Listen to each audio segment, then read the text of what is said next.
फिर से आप में से हर एक को प्रभु यीशु मसीह के मधुर और मीठे नाम में जय मसीह। प्रेमी सलाम। मैं आप सभी का स्वागत करता हूं एक बार फिर से हमारे प्रकाशित वाक्य के अध्ययन में। आज हम लोग प्रकाशित वाक्य उसका 17वां अध्याय उसके 7वां पद और 8वें पद का अध्ययन आज शाम को हम लोग करने वाले हैं। ये हमारा 17वें अध्याय के अंदर चौथा भाग है। हम लोगों ने पहले भाग में, दूसरे भाग में, तीसरे भाग में कई बातों को देखा जो वन वर्ल्ड रिलीजन से संबंधित है, वो एक पृथ्वी का एक धर्म से वो संबंधित है। और आज हम लोग देखने जा रहे हैं उसका चौथा भाग विच इज द एक्सप्लेनेशन, जो क्या है कि उसके बारे में स्पष्टीकरण या उसके बारे में व्याख्या या उसके बारे में वो बातों को समझाना। तो आइए हम लोग इन बातों को देखेंगे। प्रार्थना के साथ में हम लोग आगे बढ़ेंगे। Let us pray. धन्यवाद देते हैं परमेश्वर इस समय के लिए जो तूने हमें दिया। एक बार फिर से जब हम तेरे चरणों में उपस्थित होते हैं, हम अपने आप को तेरे हाथों में रखते हैं परमेश्वर। जब हम प्रकाशित वाक्य की किताब का अध्ययन करते हैं परमेश्वर, तो हम में से प्रत्येक को मदद कर ताकि वो सारी चीजों को हम लोग जान सके जो तेरा पवित्र आत्मा और तेरा पवित्र शास्त्र हमें सिखाता है परमेश्वर। सारी बातों में परमेश्वर हमें अपने दिन गिनने की समझ दे। सारी चीजों में तेरे नाम को महिमा देते हैं, यीशु के नाम से मांगते हैं, सुनो ग्रहण का पिता, आमीन। चौथा भाग प्रकाशित वाक्य 17वां अध्याय से।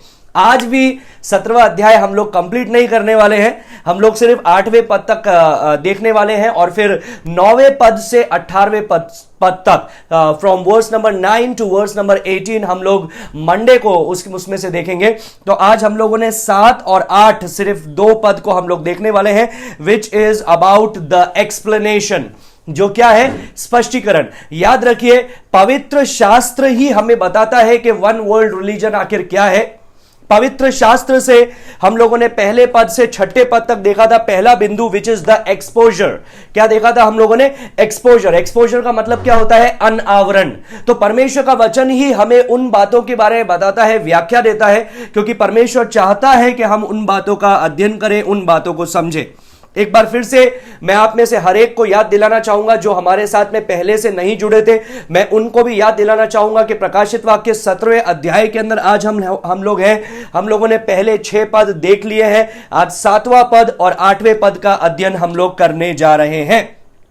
And as I have already told you from many weeks, ये हमारा 56वां या 57वां 57th स्टडी है from the book of Revelation and we are still in chapter number 17।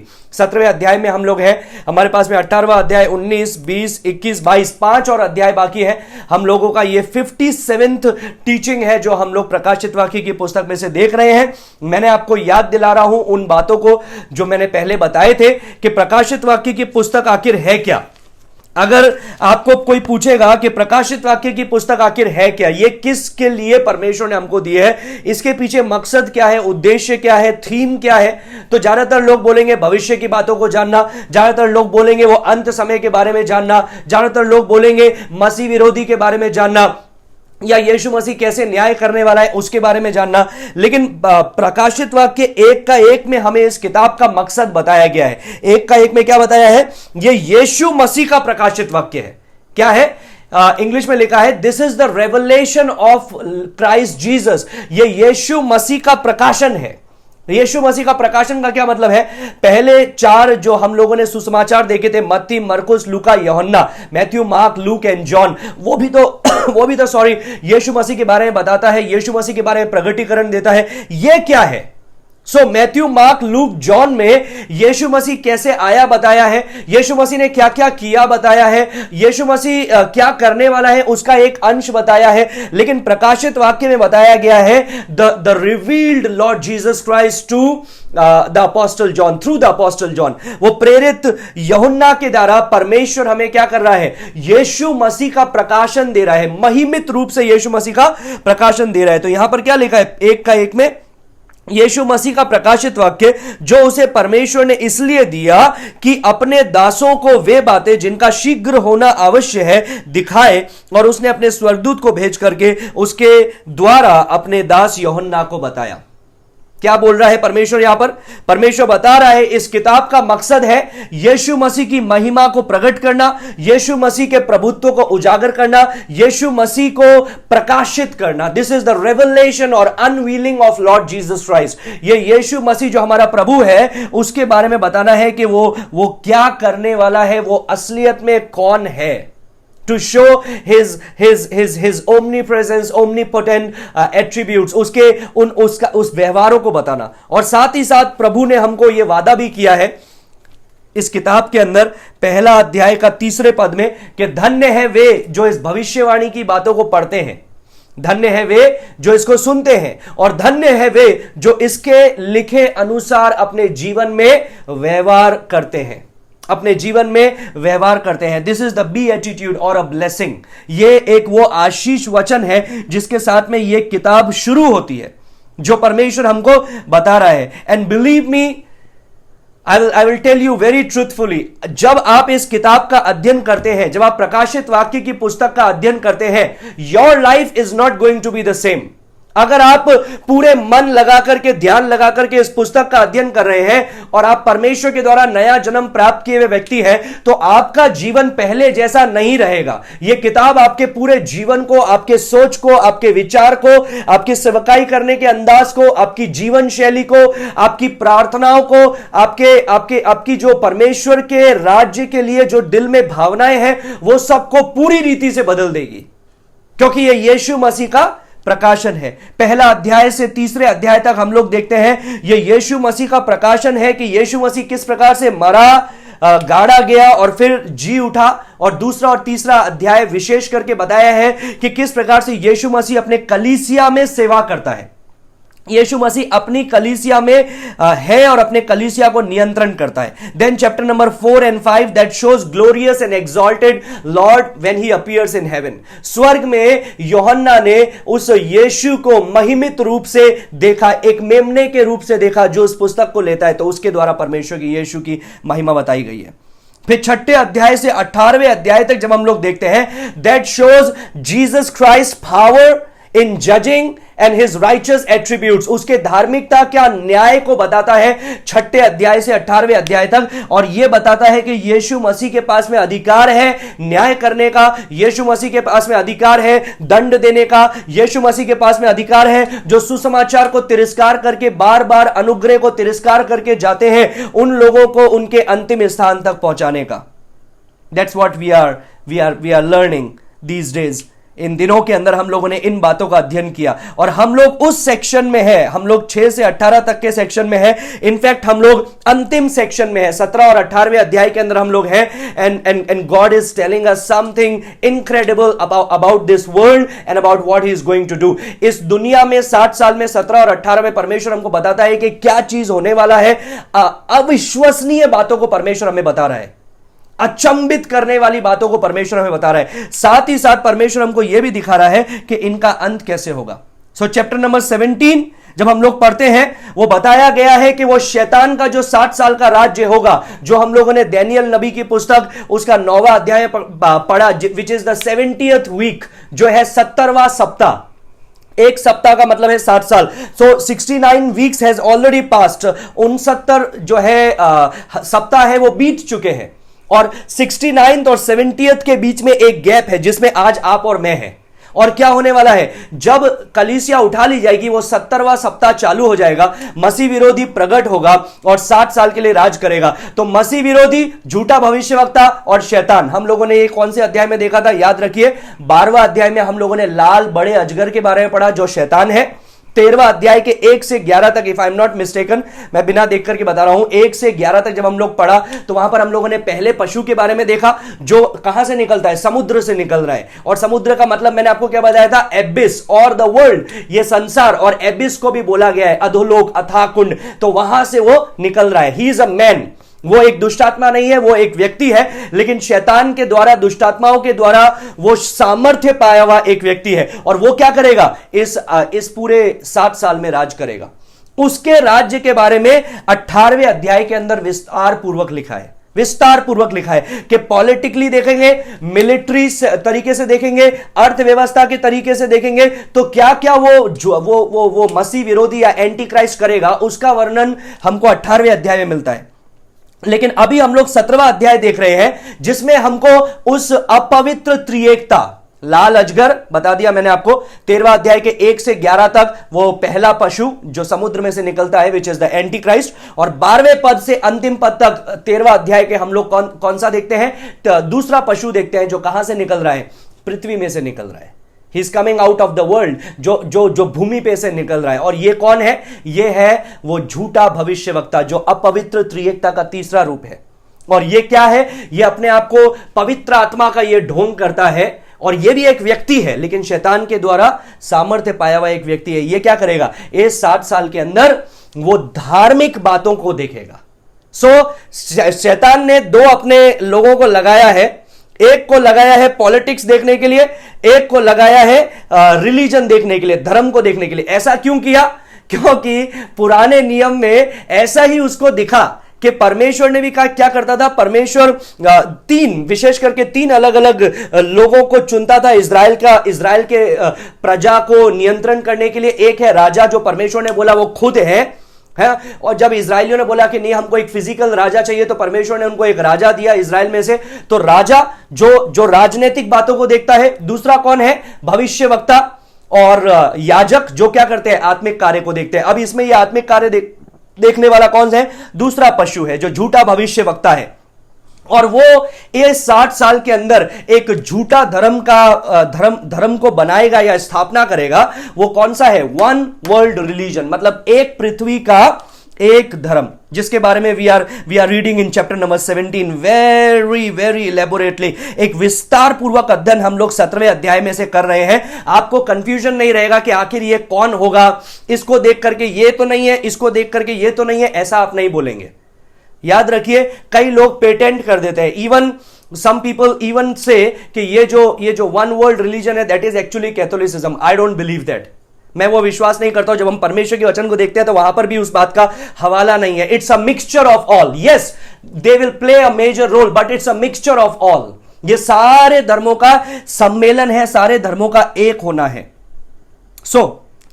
उसके बारे में हमको 17 का 5 में परमेश्वर ने बताया है कि इस धर्म का चाहे कुछ भी हाई फाई नाम दे दो, चाहे कुछ भी ऐसा नाम दे दो कि जो लोगों को बहुत अपीलिंग लगे, लेकिन परमेश्वर का पुस्तक भी हमको इसका एक नाम बताता है। उसका नाम क्या बताया है?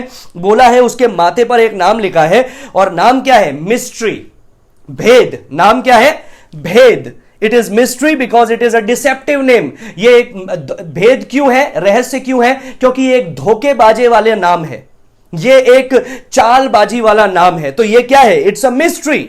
ये एक भेद है। It's not a geographical location. ये सिर्फ एक ज्योग्राफिकल लोकेशन की बात नहीं है, ये सिर्फ एक स्थान की बात नहीं है। This is supernatural, this is demonic, this is deep. ये गहरा है, ये दुष्टात्मा ग्रसित है, और ये अलौकिक है। And yet even today it is hidden. We don't know everything about it. Whatever the word of God tells us, we know those things. लेकिन हम लोग उस समय में नहीं है, तो हम लोग ये नहीं बोल सकते हैं आखिर वास्तविकता से 1 वर्ल्ड रिलीजन ये किस नाम से आएगा, हमको नहीं पता है। लेकिन परमेश्वर का वचन हमको जो यहां पर बताता है, हम लोग यहां पर उसको इंटरप्रेट कर रहे हैं।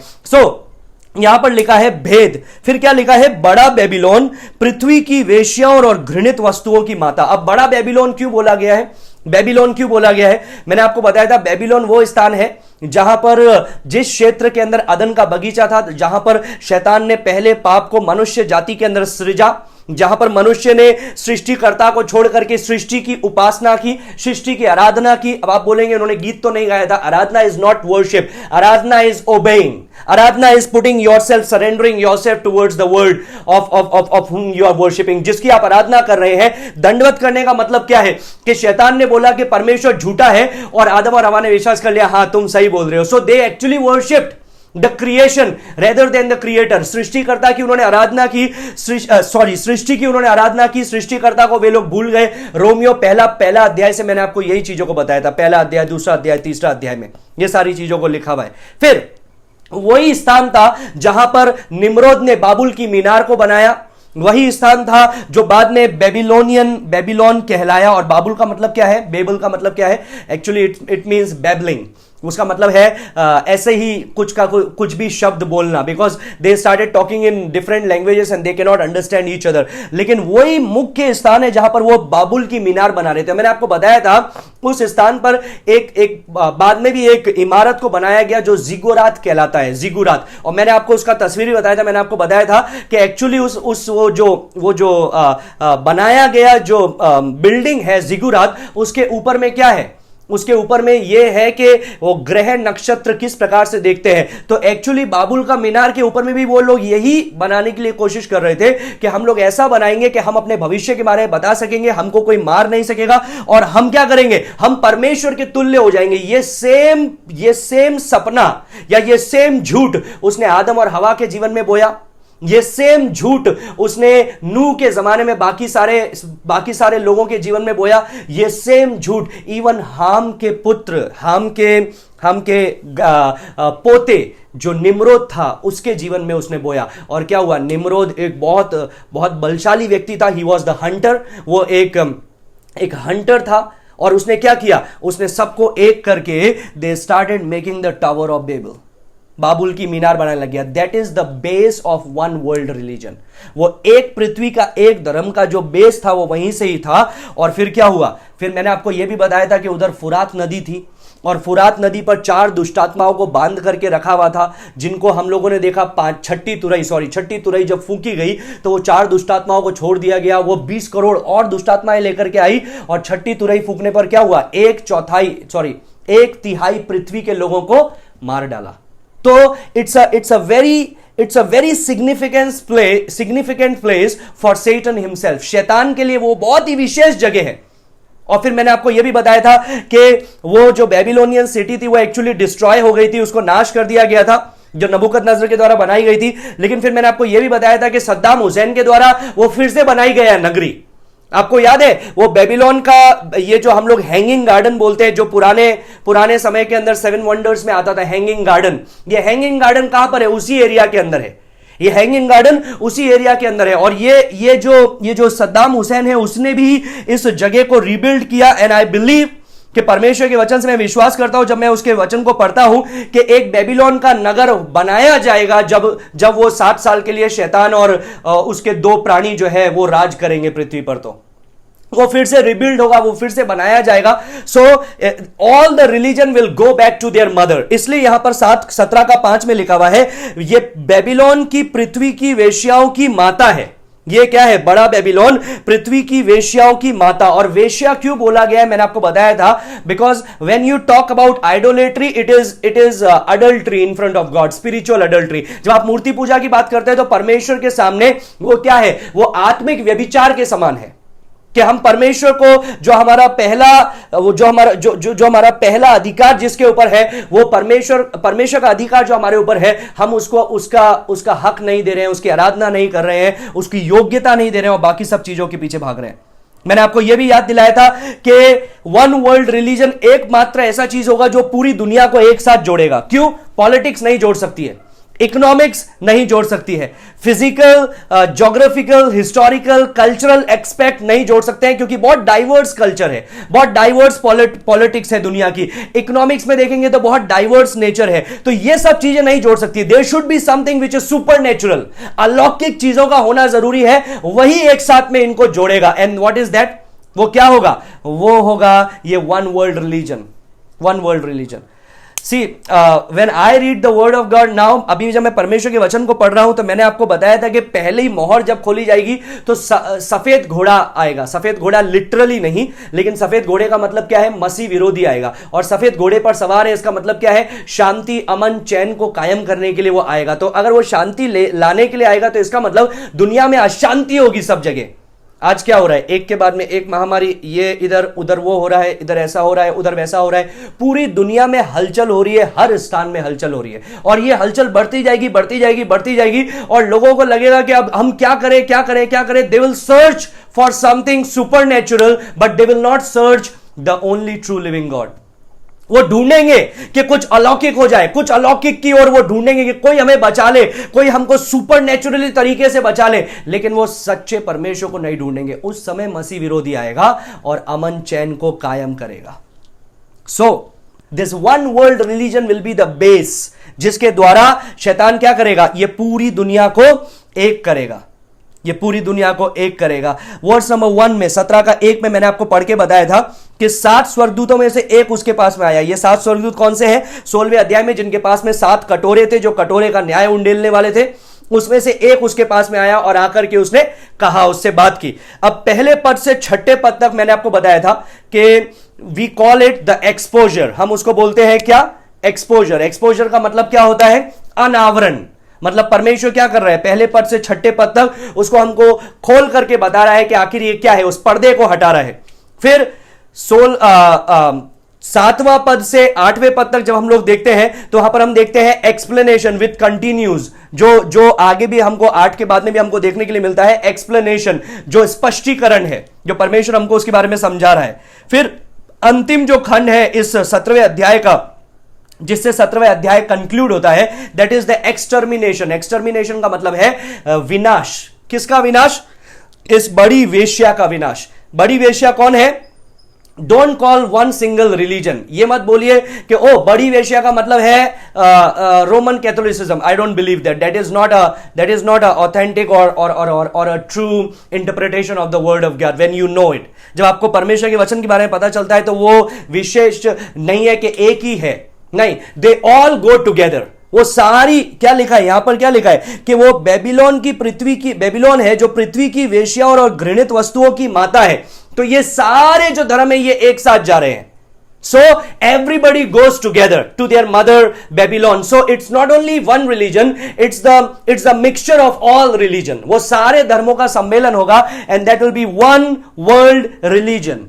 One world religion. उसका एक्सपोजर हम लोगों ने देखा था पहले पद का बी में हम लोगों ने देखा था। इधर आ, मैं तुझे उस बड़ी वेश्या को दंड दिखाऊंगा जो बहुत पानी पर बैठी है। वी सॉ द अथॉरिटी, उसके अधिकार को देखा कि वो पृथ्वी पर पानी पर बैठी है। मतलब उसके पास में ना सिर्फ लोगों पर अधिकार है लेकिन ट्रेड का अधिकार है और रिच धनवान है। वो सारी चीजों को हम लोगों ने उसमें से पढ़ा था। और पानी पर बैठी है, इसका मतलब क्या करेगी? वो सारी पृथ्वी के लोगों पर राज करेगी। और अगर इस इंटरप्रिटेशन पे कोई प्रश्न उठता है तो 15वें पद में हम लोग पढ़ते हैं, वहीं पर यही लिखा है, फिर उसने मुझसे कहा, जो पानी तूने देखे जिन पर वेश्या बैठी है वे तो लोग और भीड़ और जाति और भाषाएं हैं। तो क्या करेगी? वो सारी दुनिया के लोगों पर हुकूमत करेगी। फिर सेकेंड चीज हम लोगों ने देखा था दूसरा और तीसरा पद में, अलायंसेस। अलायंसेस का मतलब क्या होता है? उसका गठबंधन या उसकी संधि। किस किस के साथ में संधि है? सबसे पहले संधि है पृथ्वी के सारे राजा और हाकिमों के साथ में। दैट मींस कंट्रीज का प्रेसिडेंट हो गया, प्राइम मिनिस्टर हो गया, कंट्रीज के जो मेन जो है प्रभुत्व रखने वाला या सत्ता करने वाला जो भी सत्ताधारी पार्टी है वो उसके साथ में वन वर्ल्ड रिलीजन के साथ में सहमत होगी। उसके पीछे पीछे क्या होगा? बाकी के पृथ्वी के लोग भी उसके साथ में सहमत होंगे, क्योंकि 17:2 में ऐसा ही लिखा है। पहला लिखा है पृथ्वी के राजाओं ने व्यभिचार किया, फिर लिखा है पृथ्वी के रहने वाले उसके व्यभिचार की मदिरा से मत वाले हो गए। पृथ्वी के रहने वाले लोग कौन है? मैंने इसके बारे में आपको कई पद को पढ़ाया था। मैंने आपको बताया था this talks about the unregenerated population of the world. जिन्होंने नए सिरे से जन्म नहीं लिया है, जिन्होंने परमेश्वर को स्वीकार नहीं किया, ये वे लोग हैं। और तीसरा किसके साथ में? उसका गठबंधन है। उसका गठबंधन है तीसरे पद में हम लोग पढ़ते हैं, परमेश्वर का आत्मा यूहन्ना को जंगल में ले गया और वहां पर उसने क्या देखा? लाल रंग के पशु को देखा। ये लाल रंग का पशु कौन है? मसीह विरोधी है, एंटी क्राइस्ट। ये मसीह विरोधी के बारे में बताया गया है। और यहां पर यह लिखा है कि ये जो औरत है, ये जो स्त्री है, ये उसके ऊपर बैठी है। ये मसीह विरोधी के पूरे जिस्म पर, पूरे सब जगह निंदा के नाम लिखे हुए हैं। इसके बारे में हम लोगों ने पहले भी बहुत विस्तार पूर्वक अध्ययन किया था 13वें अध्याय के अंदर। और फिर यहां पर लिखा है कि उसके 7 सर और 10 सींग है। इसके बारे में हम लोग और भी अध्ययन करने वाले हैं। और फिर लिखा है कि ये स्त्री उसके ऊपर बैठी है। तो ये मसीह विरोधी है, ये उसको सपोर्ट कर रहा है, मसीह विरोधी उसका संचालन कर रहा है, मसीह विरोधी ही है जो उसको लेकर के आगे बढ़ रहा है। तो उसका संधि किस किस के साथ में है? पृथ्वी के सारे हाकिमों के साथ में उसका संधि है, सारे बाकी लोगों के साथ में, बाकी जनता के साथ में, और उसकी संधि है उस मसीह विरोधी के साथ में, एंड ऑब्वियसली उस झूठे भविष्यवक्ता के साथ में, क्योंकि वही इसको शुरू करने वाला है। फिर तीसरा चीज हम लोगों ने देखा था, सॉरी थोड़ा लिखने में ये मिस्टेक हो गया। तीसरा चीज हम लोगों ने देखा था, तीसरा क्या है? एपेरल। एपेरल का मतलब उसकी वेशभूषा, जो चौथे पद में हम लोगों को देखने के लिए मिलता है कि उसने बैंजनी और लाल रंग के कपड़े पहने हुए हैं, सोने बहुमूल्य मणियां और मोतियों से सजी हुई थी, उसके हाथ में एक सोने का कटोरा था। सो उसने क्या क्या पहना है? बैंजनी लाल रंग के कपड़े पहना है। मैंने उसके बारे में आपको कई चीजों को बताया था, विच शोज हिज एब्सोल्यूट वेल्दीनेस, जो बताता है उसके धनवान प्रवृत्ति को। ये सोना चांदी बहुमूल्य रत्न बताता है कि उसके पास में पैसा है, शानो शौकत है, सब लोग उसकी तरफ देखते हैं। It is very appealing. जैसे वो फल जो आदम और हवा के साथ में रखा गया था, शैतान ने ऐसा बना दिया कि वो डेली उस फल को देखते थे, उनको कभी अपीलिंग नहीं लगता था, ललचा देने वाला नहीं लगता था। लेकिन अचानक वो सांप के द्वारा उसने ऐसी बातों को कहा कि वो जब फल देख रहे हैं तो पहले जैसा नजरिया नहीं है, नजरिया बदल गया, बहुत अपीलिंग लग रहा है, मन भाव लग रहा है, ललचाने वाला लग रहा है। तो ऐसा ही ये वन वर्ल्ड रिलीजन भी होगा, मन भाव होगा, ललचाने वाला होगा। हो सकता है कि इसको आप ग्रहण करोगे तो आपको ये सारे प्रॉफिट मिलेंगे, ये सारी चीजें आपको मिलेगी। So it can be many things. फिर हम लोगों ने देखा द अबॉमिनेशन, जो चौथा का 20 से 5वें पद तक देखा था। अबॉमिनेशन का मतलब क्या है? घृणित वस्तु। वहां पर क्या लिखा है? वचन कहता है 4 का अंत में, उसके हाथ में एक सोने का कटोरा है जिसमें जो घृणित वस्तुओं से और उसकी व्यभिचार की अशुद्धता से भरा हुआ है, और उसके माथे पर भी वो नाम लिखा है। तो यहां पर वो उसके प्याले के बारे में बताता है कि वो घृणित वस्तु का प्याला है। फिर हम लोग अंतिम बात को हम लोगों ने देखा, द एक्यूजेशन, जो है उस पर आरोप, 6ठे पद के अंदर। और एक्यूजेशन, आरोप क्या लगा है उस पर? आरोप यह है कि उसने पवित्र लोगों का लहू और यीशु के गवाहों का लहू पीने से उसको मतवाली देखा। तो सो फ्रॉम द डे 1, पहले दिन से जब आदम और हवा पाप में पड़े, एक दूसरे को उन्होंने छोड़ दिया, उस दिन से एक दूसरे को छोड़ दिया का मतलब क्या है? आदम जो ये बोला था उसने पहले कि ये मेरी हड्डी की हड्डी, मांस का मांस है, ये मुझ में से निकली है, इसलिए ये नारी कहलाएगी। उसी ने क्या बोला? उसने बोला परमेश्वर से फल खाने के बाद में जिस स्त्री को तूने मेरे साथ में रखा उसने मुझे ये फल दिया, सो गलती मेरी नहीं है, तेरी है। और फिर उसके बाद में गलती उसकी है। अब वो हम शब्द नहीं है, अब वो मैं शब्द आ गया है। तो एक तकरार आ गई है, और वहां से हम लोगों ने वो सारी चीजों को देखा, और हम लोगों ने देखा किस प्रकार से केन ने हाबेल का लहू बहाया, जो इसलिए था कि हाबेल का बलिदान ग्रहण योग्य था, केन का बलिदान ग्रहण योग्य नहीं था। और वहां से ये लहू पीने की प्रथा चलती आ रही है, लहू बहाने की प्रथा चलती आ रही है कि जो अविश्वासी है वो विश्वासी का लहू बहा रहा है। And that's what one world religion will be. So वो शुरुआत से है और वो अभी भी है। So now we come to words number 7 and 8, और वो है the explanation of the harlot. जो सेकंड पॉइंट है, एक्सप्लेनेशन का मतलब है उसके बारे में समझाना या उसके बारे में स्पष्टीकरण के बारे में हम लोग देख रहे हैं। 7वें पद में हम लोग देख रहे हैं, 7वें पद में इस प्रकार से लिखा है, तब उस स्वर्गदूत ने मुझसे कहा, तू क्यों चकित हुआ? कौन से स्वर्गदूत ने? उसी स्वर्गदूत ने जो पहले 17 का 1 में जो यूहन्ना के पास में आकर के उनको ये सारी चीजों को बताया, उसी स्वर्गदूत ने इससे कहा, why do you wonder? Why do you wonder? तू क्यों चकित हो रहा है? क्योंकि 6ठे पद के अंत में लिखा है कि यूहन्ना ये सारी चीजों को देख करके, वहां लिखा है मैं चकित हो गया। यूहन्ना कहता है मैं ये सारी चीजों को देख करके चकित हो गया। क्या लिखा है? ये सारी चीजों को देख करके चकित हो गया। अब ये चकित होना जो ये शब्द है, एक्चुअली में इस शब्द को जब हम लोग यूनानी भाषा में देखेंगे तो ये शब्द है चिंतित हो गया। चकित नहीं, चिंतित हो गया। तो he is worried about these things. So यहां पर स्वर्गदूत उसको बता रहा है, स्वर्गदूत उसको एक्सप्लेनेशन दे रहा है that why do you worry. उसको एक एक्सपोजर दिया गया, इस स्त्री के बारे में बताया गया, इस वेश्या के बारे में बताया गया, और इसके बारे में जानकारी को हासिल करके जैसे ही वो पर्दे को परमेश्वर ने हटाया उस स्वर्गदूत के द्वारा, तो यूहन्ना ने वो सारी चीजों को देख करके यूहन्ना ने क्या बोला? यूहन्ना ने बोला ये सब चीज को देख करके मैं चकित हो गया। अभी प्रकाशित वाक्य में हम लोगों को बार बार देखने के लिए मिलता है seeing and hearing. Seeing and hearing मतलब सुनना, देखना और सुनना, देखना और सुनना। पहले वो कुछ देखता है और फिर वो कुछ सुनता है, वो कुछ देखता है दर्शन को, फिर परमेश्वर की आवाज को सुनता है। तो यहां पर भी वही हो रहा है कि पहले पद से 6ठे पद तक उसने देखा, और फिर 6ठे के अंत में वो ये देख करके चकित हुआ, और 7वें पद से वो सुन रहा है। So now the Lord is giving him explanation of what is this one world religion and what is about this his destruction. ये एक पृथ्वी के एक धर्म के बारे में का मतलब क्या है और उसके विनाश का मतलब क्या है, उन चीजों का परमेश्वर उसको स्पष्टीकरण दे रहा है, परमेश्वर उसको समझा रहा है उस स्वर्गदूत के द्वारा. So he has seen the vision first and now he is hearing an explanation about it. उसने दर्शन को देखा और अब वो उसके बारे में स्पष्टीकरण को सुन रहा है. It is something like this कि यूहन्ना ने ये सारी चीजों को देख करके बोला, ओ मेरा दिल चिंतित हो गया कि ये क्या हो रहा है. And it seems like the angel is saying you don't need to wonder about it. आपको चिंता करने की जरूरत नहीं है, आपको इसके बारे में आश्चर्यचकित होने की जरूरत नहीं है, आपको अंधेरे में नहीं रखा जाएगा कि क्या होने वाला है उसको बिना एक्सप्लेन किया हुआ. I am going to take care of it, I am going to deal with your confusion. जो तुमको कंफ्यूजन है उसको मैं स्पष्टीकरण दूंगा, मैं उसके बारे में समझाऊंगा. I am going to tell you about this mystery. मैं इस भेद के बारे में तुमको बताने जा रहा हूं. I am going to explain it to you. मैं तुमको उसके स्पष्टीकरण दे रहा हूं, उसके बारे में समझा रहा हूं. That's what this angel is saying to John. और ये क्यों उसके लिए एक भेद है. भेद ये नहीं है कि the mystery to John is surely not that this is a religious system and that is not the mystery. भेद ये नहीं है कि ये एक धार्मिक प्रणाली है या ये एक वन वर्ल्ड रिलीजन एक धर्म है, ये कैसे होगा, ये भेद नहीं है. भेद क्या है? Mystery is how does this system relate to this scarlet beast. ये जो प्रणाली है वन वर्ल्ड रिलीजन जो है, ये वन वर्ल्ड रिलीजन उस एंटी क्राइस्ट के साथ में कैसे संबंधित है.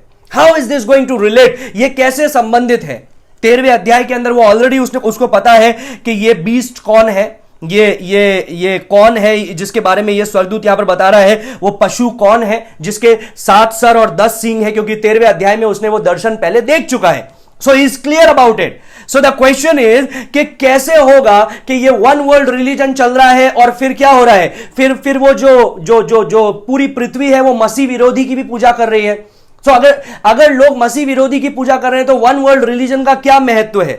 So he is doubtful about it. उसको वो बातें समझ में नहीं आ रही है. हमको समझ में आ रहा है क्योंकि हम लोगों ने पूरा अध्याय पढ़ा है. उसने सिर्फ दर्शन देखा तो उसको समझ में नहीं आ रहा है कि ये रिलेट कैसे कर रहा है. How is this going together? How if the world is worshipping the beast, how does this thing fit that this they are worshipping this lady also. इस वन वर्ल्ड रिलीजन को भी वो पूजा कर रहे हैं और इस मसीह विरोधी की भी पूजा कर रहे हैं. ये कैसे मुमकिन है, ये कैसे संभव है. So now the angel is explaining to him. जो ये जो स्वर्गदूत है ये उसको स्पष्टीकरण दे रहा है. सबसे पहला स्पष्टीकरण क्या दिया, मैं उस स्त्री और उस पशु का जिस पर वो सवार है, जिसके 7 सिर और 10 सींग हैं, तुझे भेद बताता हूं. Now he is going to deal with this mystery. वो उस भेद के बारे में एक्सप्लेन कर रहा है. He is going to show the relationship between this lady and between this beast. उसको यही उसका दिमाग में संकोच था कि ये इस स्त्री और ये बीस्ट, ये जो पशु है जो मसीह विरोधी है, इसके बीच में कनेक्शन कैसे है. How these two are connected together. और यही चीजों की भेद की बातें यहां पर स्वर्गदूत उसको एक्सप्लेन कर रहा है. So the question in John's mind is how does this prostitute religious system work together with this beast that the whole world is worshipping. जहां सारे दुनिया उसकी आराधना कर रहे हैं, ये कैसे हो रहा है. How these two things are fitting together. ये दो चीजें एक साथ किस प्रकार से जुड़ी गई है. तो सबसे पहले वो उस स्त्री के बारे में फिर से उसको बता रहा है. He is going to talk more things, he is going to explain more things about this mystery of this lady, about this mystery of this prostitute. इसके बारे में वो स्पष्टीकरण दे रहा है. So verse 1 to 6 exposure, verse 7 onwards explanation. So that's what we are going to deal. So who is this harlot actually? ये कौन है? It's not just one city but it is originated from that city. याद रखिएगा, ज्यादातर जो परमेश्वर के वचन के लोग हैं, जो परमेश्वर के वचन को स्पष्टीकरण देते हैं, ये प्रकाशित वाक्य को समझाते हैं, ज्यादातर लोग ये नहीं मानते हैं कि एक रियल बेबीलोन बनाया जाएगा, एक रियल सिटी बेबीलोन होगा. लेकिन जब हम परमेश्वर के वचन से पढ़ते हैं, यशायाह नबी से मैं आपको थोड़ी देर में बताऊंगा कि बार बार परमेश्वर का वचन ये बताता है कि वो नगर नाश हुआ, नगर नाश हुआ, नगर नाश हुआ। तो एक्चुअली में बेबीलोन पूरे दुनिया का सिस्टम है, वो जो 7 साल के अंदर रहेगा, but it is originated from that one place. वो उस एक जगह से शुरू हुआ, which is the city of Babylon. So it is the Babylonian city, but it is this religion which is originated from this very city. ये एक Babylon का नगर है, लेकिन ये जो वन वर्ल्ड रिलीजन है, ये वो धर्म है जो इस नगर में से निकला है। So Babylon is going to play a vital role in this. जो बेबीलोन का जो स्थान है, वो इस वन वर्ल्ड रिलीजियस सिस्टम के अंदर एक महत्वपूर्ण जो भाग है वो निभाएगा, एक महत्वपूर्ण भाग निभाएगा। So let me read one historian what he said. एक इतिहासकारी ने क्या बोला, मैं आपको पढ़ के बताऊंगा। Babylon Indeed will be permanently destroyed as recorded in the very next chapter। 18वें अध्याय में हम लोग जब पढ़ेंगे, वहां पर हमको पढ़ने के लिए मिलता है बेबीलोन पूरी तरह से नाश किया गया। The prophecies of Isaiah and Jeremiah also refer to this future destruction, not merely to Babylon's present day condition, as is evident from the following consideration among others। ये सिर्फ एक नगर का विनाश नहीं हो रहा है। This is chapter number 17, chapter number 18। ये बेबीलोन का एक नगर का विनाश नहीं हो रहा है, लेकिन वो पूरे सिस्टम का विनाश हो रहा है जो 7 साल के अंदर होने वाला है। But Babylon city also is going to play a vital part in that. Babylon का जो नगर है वो भी एक महत्वपूर्ण भूमिका वहां पर निभाएगा। Now listen very carefully. 1, the destruction will take place in the time that the stars and the sun are darkened, it says in Isaiah। यशायाह नबी ने बताया है कि यह विनाश इस प्रकार से होगा कि सूरज और जो चंद्रमा है वो अंधकारमय हो जाएगा। 2, दूसरा, the city will become as desolate as Sodom and Gomorrah। सोदम और गोमोरा की तरह ये जो नगर है ये वीरान हो जाएगा, burned completely, पूरी तरह से जला दिया जाएगा। and no remains whatsoever according to Isaiah and Jeremiah। और उसका कोई भी अंश बाकी नहीं रहेगा यशायाह यिर्मयाह के अनुसार। 3, तीसरा, इसका नाश तीसरे तरीके से कैसे हो रहा है? It shall become desolate for ever with neither man nor beast entering it anymore. वो इतनी सूक्ष्म रीति से वीरान हो जाएगा कि ना तो कोई पशु ना कोई मनुष्य उसके अंदर जाएगा। एज आइज़ाया एंड जर्मया सेड, यशायाह और यिर्मयाह ने इस प्रकार से कहा। 4, चौथा विनाश होगा। It will be the time of judgment not only for Babylon but for all the nations of the world. यह सिर्फ बेबीलोन के लिए विनाश का दिन नहीं होगा, लेकिन पृथ्वी के सारे देशों के लिए विनाश का दिन होगा। 5, पांचवा, its destruction will be followed by universal rest and permanent peace. ये जो नाश हो जाएगा बेबीलोन का, उसके बाद में क्या होगा? उसके बाद में 1000 साल के लिए और उसके बाद में नया आकाश और नई पृथ्वी के द्वारा यूनिवर्सल रेस्ट मतलब सार्वभौमिक विश्राम उन लोगों के लिए जो परमेश्वर को स्वीकार किए हैं वो आएगा। एंड परमानेंट पीस मतलब स्थायी शांति परमेश्वर लाएगा। 6, its destruction is directly associated with the casting of Lucifer into Sheol, as Isaiah chapter 14 says। यशायाह 14 के अंदर बताया है कि इस नगर का विनाश के बाद में क्या होगा? जो लूसीफर है उसको शियोल अधोलोक में अथाह कुंड में फेंक दिया जाएगा। यशायाह 14 के अंदर यही लिखा है। And 7th, Babylon's stones will never be used in future construction elsewhere। Babylon के जो पत्थर हैं वो कहीं पर भी निर्माण के लिए इस्तेमाल में नहीं लिया जाएगा। Whereas the present day ruins of Babylon have been frequently plundered and reused in later construction। जो पहले जो बेबीलोन बनाया गया था नबूकदनेस्सर राजा के द्वारा, उसको तो क्या किया? रीबिल्ड किया गया सद्दाम हुसैन के द्वारा, मैंने आपको बताया, और कई बाकी लोगों के द्वारा भी उसका जो अंश था उसको इस्तेमाल में लिया गया, निर्माण के लिए इस्तेमाल में लिया गया। लेकिन अंत में जब बेबीलोन के नगर का नाश होगा तो ये क्या होगा? ये फिर से उसका किसी और चीज के निर्माण के लिए इसके पत्थर भी इस्तेमाल में नहीं लिए जाएंगे। So in order to fulfil this component of Isaiah and Jeremiah, यशायाह और यिर्मयाह में लिखे गए इन बातों को पूरा होने के लिए यह जरूरी है कि बेबीलोन एक विशेष नगर भी होगा उस 60 साल के समय के अंदर। बेबीलोन एक विशेष नगर भी होगा उस 60 साल के समय के अंदर, जहां से ये सारी चीजें बाहर निकलेगी, जहां से ये सारी चीजें बाहर निकलेगी। एंड टू बी क्यूरियस, अगर आप जिज्ञासु हैं कि बेबीलोन का आखिर क्या महत्व है, तो मैं आपको बताना चाहूंगा कि बेबीलोन जो है वो एक बहुत ही रिचेस्ट जगह पर है। they have found oil fields over there। वहां पर जो तेल के कुएं हैं, and it is the world richest place। और geographical सेंटर भी है पृथ्वी का, इंक्लूडिंग द लैंड मासेस। अगर लैंड मासेस को देखा जाए तो पृथ्वी का ज्योग्राफिकल सेंटर है।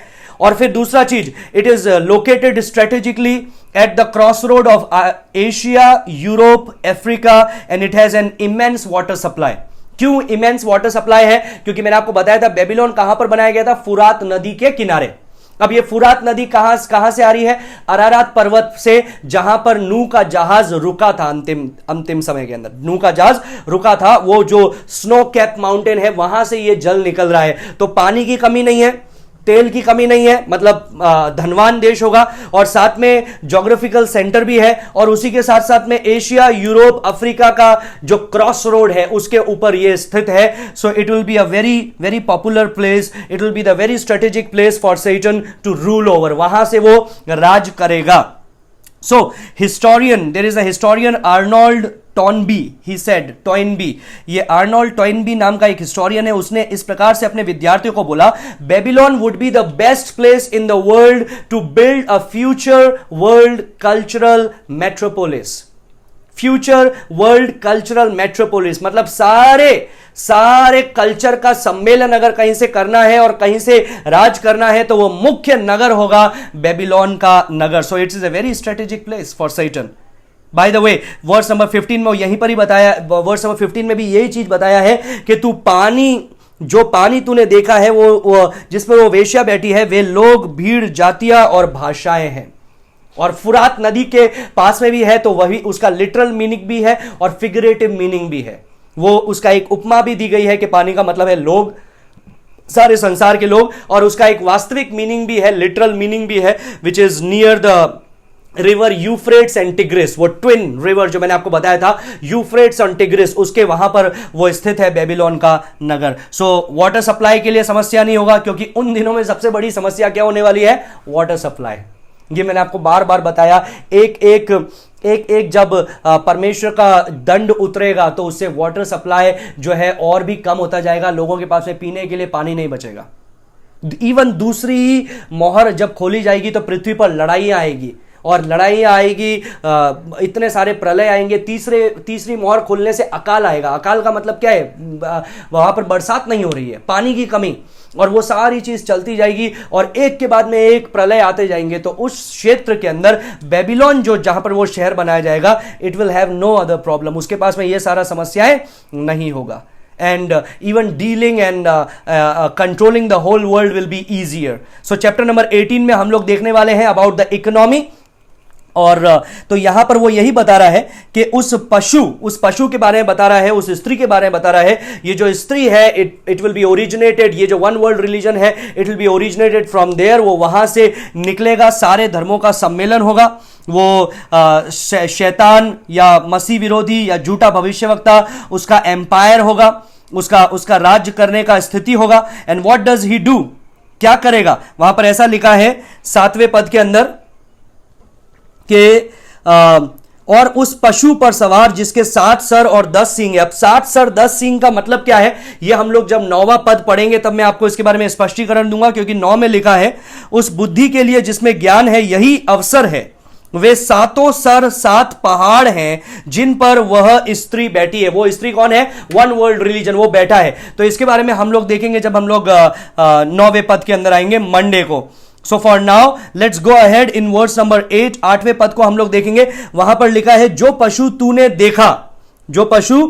देखा वो पहले तो था और अब नहीं है, और अथाह कुंड से निकलकर विनाश में पड़ेगा। और पृथ्वी के रहने वाले जिनके नाम जगत की उत्पत्ति के समय से जीवन की पुस्तक में लिखे नहीं गए, इस पशु की यह दशा देखकर कि पहले वो था अब नहीं है फिर आ जाएगा, अचंभा करेंगे। अभी इसको एक बार में जब पढ़ेंगे तो हमारा दिमाग में 70 डाउट आ जाएंगे कि आखिर परमेश्वर का वचन यहां पर बता क्या रहा है। जो था, जो नहीं है, और फिर जो अथाह कुंड में, फिर वहां से विनाश की, और इसका मतलब क्या है? We will be confuse totally. लेकिन परमेश्वर के वचन से ही जब हम इसको देखते हैं हमें उसका मतलब स्पष्ट होता है।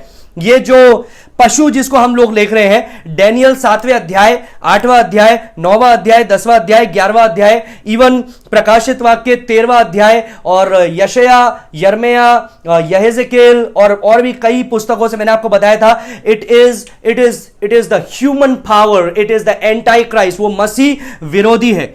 डैनियल 7वें अध्याय में उसको बताया गया है इंटेलेक्चुअल जीनियस, मतलब बुद्धि की तौर पे वो सबसे वो बहुत ही बुद्धिमान होने वाला है, आउटस्टैंडिंग ऑरेटर, बोलने में निपुण। जब वो बोलेगा, मुंह खोलेगा तो लोग उसके समीप आएंगे। चैप्टर नंबर 11 डैनियल 11 के अंदर बताया गया है, he will be the master politician, वो राजनेताओं का राजनेता होगा। वो चैप्टर नंबर 8, जब 8वें अध्याय में देखेंगे तो वहां पर लिखा है कॉमर्शियल विजर्ड, मतलब अर्थशास्त्र की दृष्टि से देखा जाएगा तो वो एक जादूगर है कि दुनिया का अर्थशास्त्र अभी इतना बिगड़ा हुआ है और अचानक से वो अर्थशास्त्र सुधार देगा।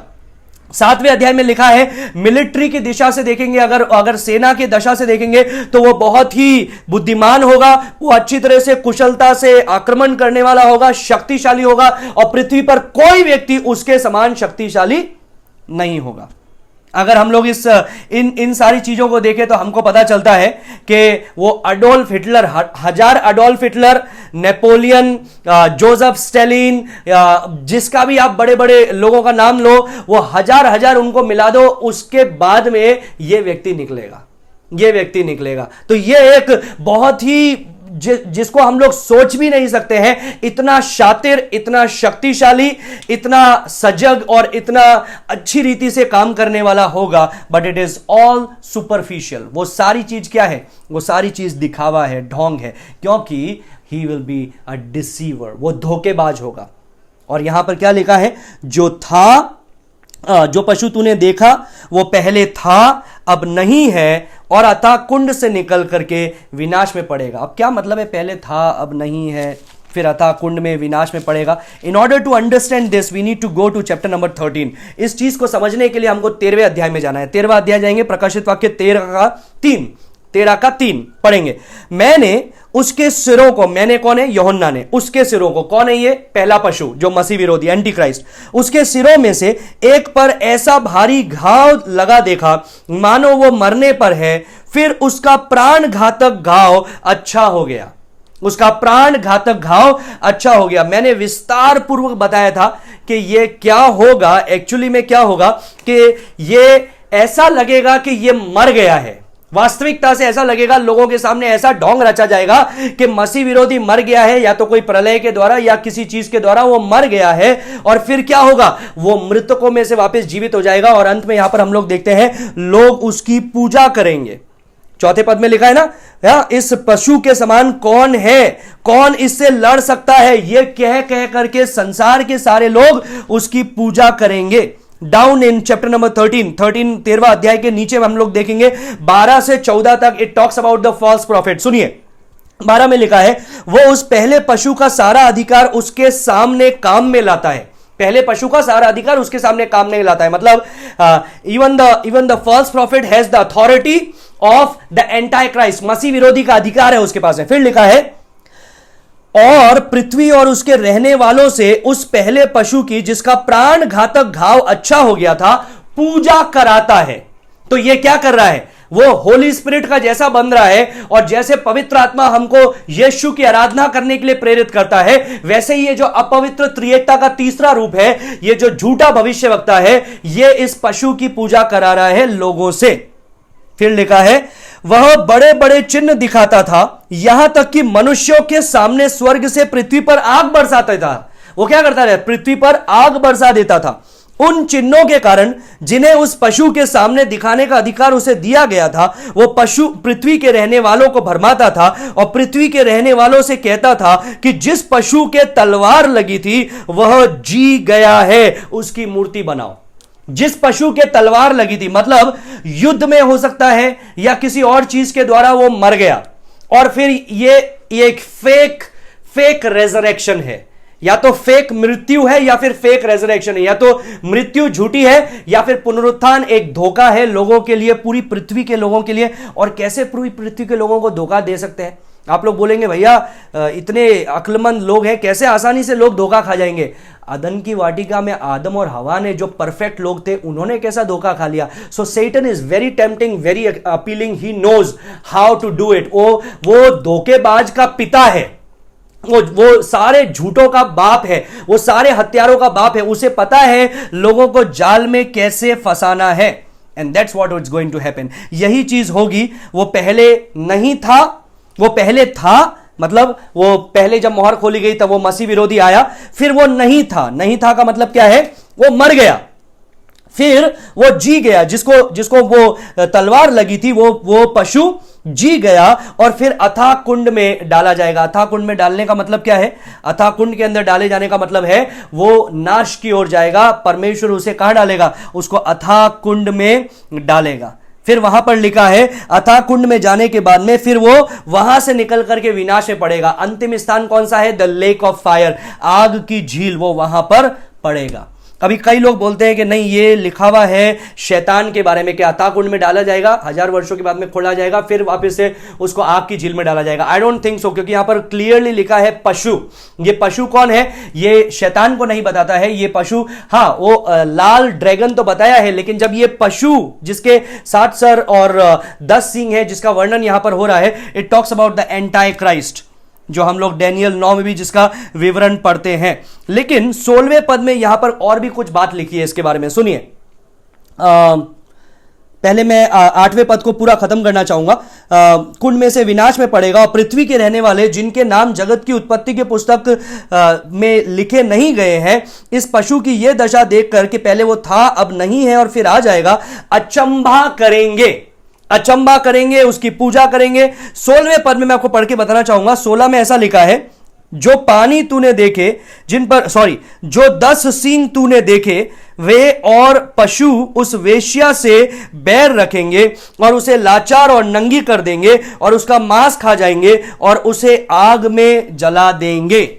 ये क्या बता रहा है? ये बता रहा है कि पहले 3.5 साल तक तो वो धर्म रहेगा, which is one world religion. लेकिन पहले 3.5 साल जब खत्म हो जाएंगे, तब क्या होगा? ये ढोंग रचा जाएगा कि ये पशु मर गया, फिर ये वापस से जीवित हो गया, लोग उसकी पूजा करेंगे, और उस समय क्या होगा? उस समय ये मसीह विरोधी और झूठा भविष्यवक्ता, they will say now no more religion.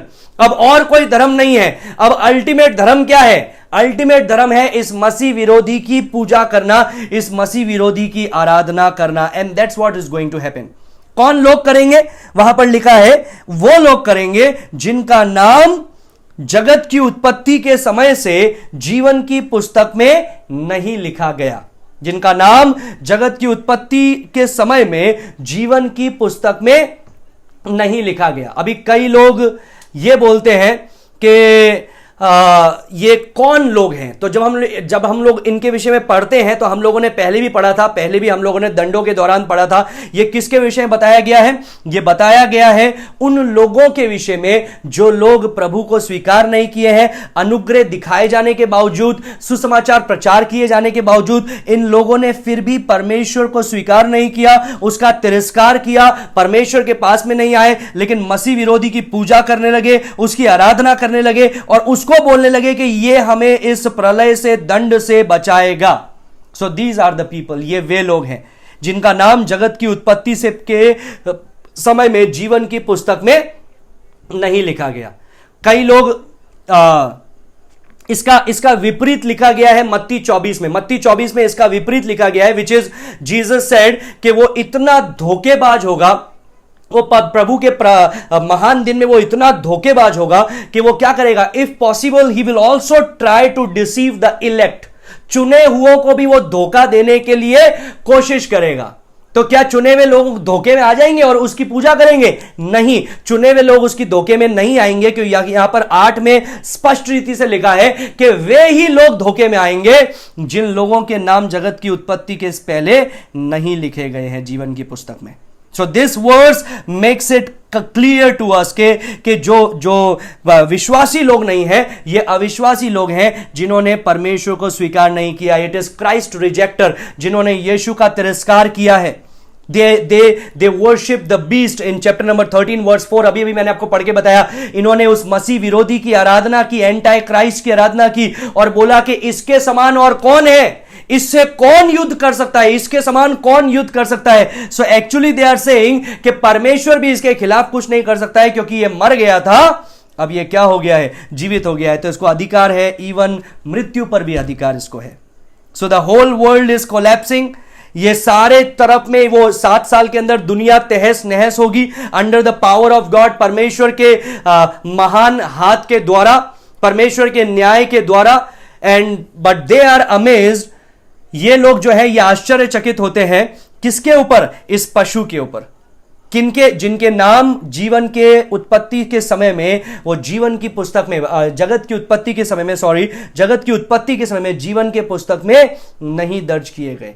दूसरा थिस्सलुनीकियों 2:9 से 12 इन लोगों के बारे में हमको कुछ बताता है। मैं पढ़ के वो समाप्त करना चाहूंगा। दूसरा थिस्सलुनीकियों की पुस्तक, उसका दूसरा अध्याय, उसका 9 से 12 लिख लीजिएगा। 9 से 12 मैं पढ़ना चाहूंगा। ऐसा लिखा है, उस अधर्मी का आना, मतलब मसीह विरोधी, शैतान के कार्य के अनुसार सब प्रकार की झूठी सामर्थ्य और चिन्ह और अद्भुत काम के साथ, और नाश होने वालों के लिए अधर्म के सब प्रकार के धोखे के साथ होगा, क्योंकि उन्होंने सत्य से प्रेम नहीं किया जिससे उनका उद्धार होता। तो ये इनके नाम नहीं लिखे गए हैं, इन्होंने परमेश्वर को स्वीकार भी नहीं किया, इन्होंने सत्य से प्रेम नहीं किया। इसी कारण परमेश्वर उनमें एक भटका देने वाली सामर्थ्य को भेजेगा कि वो झूठ की प्रतीति करे, ताकि जितने लोग सत्य की प्रतीति नहीं करते वरन अधर्म से प्रसन्न होते हैं, वे सब दंड पाएं, वे सब दंड पाएं। Now listen very carefully, they don't perish just because they were not elect. उनका नाश इसलिए नहीं हो रहा है क्योंकि उनका नाम जीवन की पुस्तक में नहीं लिखा गया या उनको चुना नहीं गया। उनका नाश इसलिए हो रहा है क्योंकि उन्होंने सत्य से प्रेम नहीं किया और सत्य को तिरस्कार किया, सुसमाचार को तिरस्कार किया। So as I said at the midpoint, words number 16 16वें पद के अंदर जब हम लोग देखते हैं, वहां पर हम लोग क्या देखते हैं, ये वन वर्ल्ड रिलीजन है, ये मसीह विरोधी और झूठे भविष्यवक्ता के द्वारा पूरी तरह से तहस नहस कर दिया जाएगा, और फिर एक ही धर्म बचेगा, और वो धर्म क्या है, इस मसीह विरोधी की पूजा करना, इस मसीह विरोधी की, द फर्स्ट बीस्ट, उसकी पूजा करना। यह है जो उन दिनों में क्या होने वाला है उसका स्पष्टीकरण।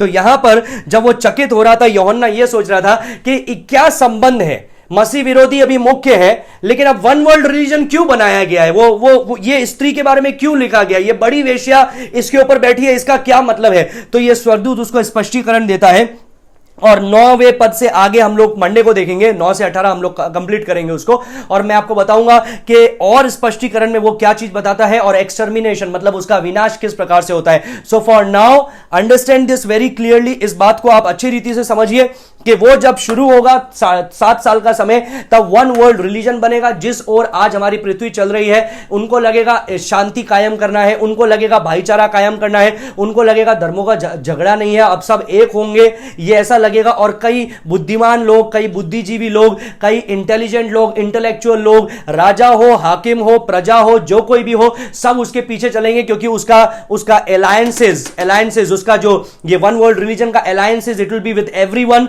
सभी के साथ में होगा। ये राज्य करने वाला वन वर्ल्ड रिलीजन होगा, ये धनवान धर्म होगा, सब लोग उसके पीछे चलेंगे। और ये 3.5 साल के बाद में क्या होगा, ये मसीह विरोधी जो है वो मर जाएगा और वो फिर से जी उठेगा, पुनरुत्थान। तो ये या तो झूठा मरना है, झूठी मृत्यु है, या फिर ये झूठा पुनरुत्थान है, जो झूठा भविष्यवक्ता के द्वारा होगा। जिस प्रकार से यीशु मसीह पवित्र आत्मा के द्वारा जिलाया गया, वैसे ही ये झूठा भविष्यवक्ता उसको, जो झूठा मसीह है, fake Christ, anti Christ, pseudo Christos, जो यूनानी भाषा में लिखा गया है, उसको वो जिलाएगा, और लोग क्या करेंगे, उसकी पूजा करने लगेंगे।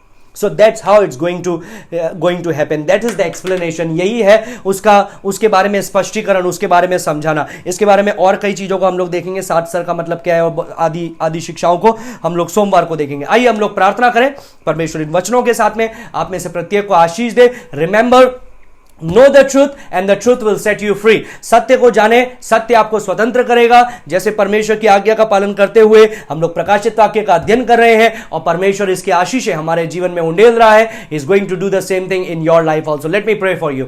धन्यवाद देते हैं परमेश्वर इस शाम के लिए जो तूने हमें दिया। एक बार फिर से जब हम तेरे संगति में उपस्थित होते हैं, इस प्रकाशित वाक्य की पुस्तक का अध्ययन करते हैं जो तेरे पुत्र का प्रगटीकरण है, धन्यवाद देते हैं परमेश्वर पिता कि तूने हमको यह पुस्तक दी और पवित्र आत्मा की प्रेरणा दिया जिसके द्वारा हम इस पुस्तक को समझ सकें।